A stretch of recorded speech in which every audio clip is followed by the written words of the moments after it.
morning and welcome to Newsfirst Prime Time Sunrise. Hello there, very good morning and welcome to our morning primetime news bulletin. I'm Sonali Wanigabadage. Let's start off with a look at this morning's headlines.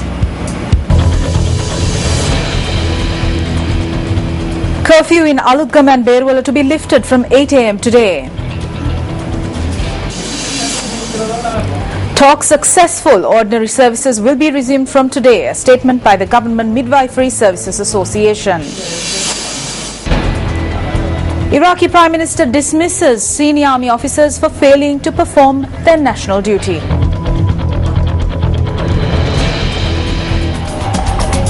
On to your top story this morning. Police media spokesperson SSP Ajit Rohana notes that the police curfew which has been in place in the Alugama and Berwala areas will be lifted at 8 a.m. today. He noted that if a need arises to reimpose curfew, this decision will be informed.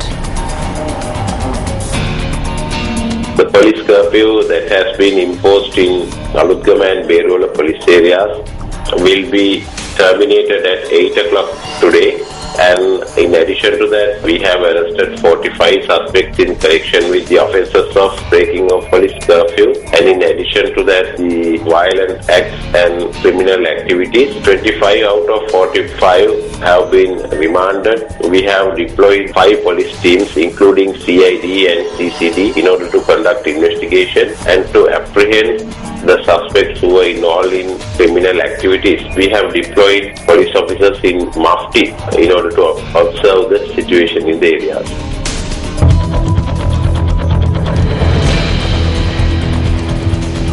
The Government Midwifery Services Association says that discussions held with the Minister of Health regarding issues faced by them were successful. Chairperson of the GMSA, Devika Kodituaku, stated that advice was given to resolve issues that have arisen at the Peradeni Teaching Hospital, Castle Street Hospital for Women and Ragam Hospital. Thereby, members of the association will resume duty at hospitals from today. The Minister of Health and the Secretary of the Minister of Health advised the Director of the Peradeniya Teaching Hospital to take the necessary steps to allow the midwives of the hospital to continue working as normal. We are very happy that the Minister of Health, Maithripala Sirisena, and the Secretary of the Health for intervening in this matter. He also advised that all medical officials must work together. Furthermore, our attendance will continue to be marked on a separate register as before.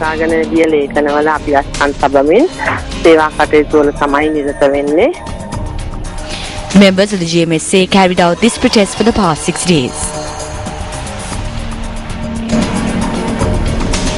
Meanwhile, Chairman of the Government Nursing Officers Association, Saman Ratnapriya, noted that their association had not been invited to participate at these discussions. He stated that they will not accept the decision taken during discussions with only one party's representation.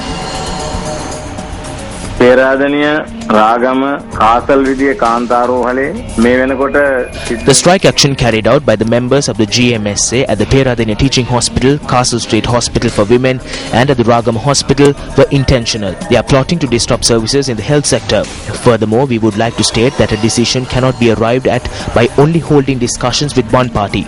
We inform the Minister of Writing that if it is to be tabled in a fair manner, the relevant parties must be called and discussions must take place once again.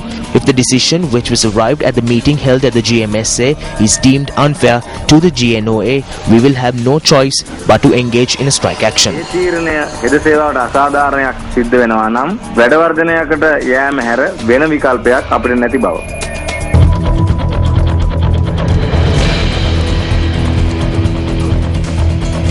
A special discussion got underway yesterday between Vice Chancellor of the Ruhuna University and area residents in Maddevatta, Matara.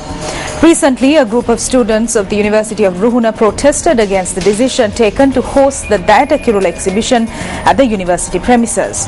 Subsequently, a group of residents of Maddevatta organized a protest against this. The special discussion held yesterday at the Isipatanarama Vihara in Maddevatta focused on this issue. University administration, residents of Maddevatta and SSP Deshabandhu Tenakon participated.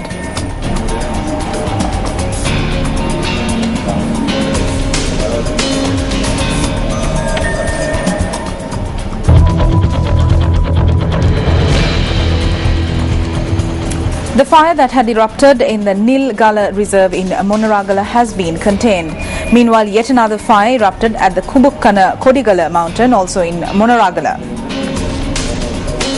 According to the Assistant Director of the Disaster Management Centre in the Monaragala district, A.H. Ravindra Kumara, noted that they are yet to contain the fire at the Kodigala mountain, adding that operations to douse the flames will continue during today as well.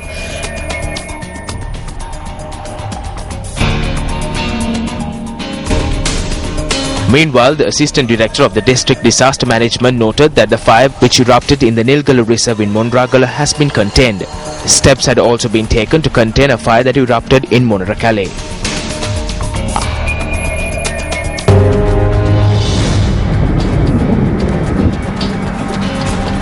According to the weather forecast issued as of 5:30 a.m. today by the Department of Meteorology, several spells of showers may occur in the western, Sabaragamuwa and central provinces.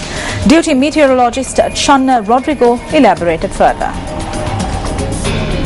Southwest monsoon wind may be strengthening at times over the island, especially along the western slopes of the central hills and surrounding sea areas. Several spells of showers will occur in the western, Sabaragamuwa and central provinces, and in the Bol and Matra district. These showers may extend to northwestern province too.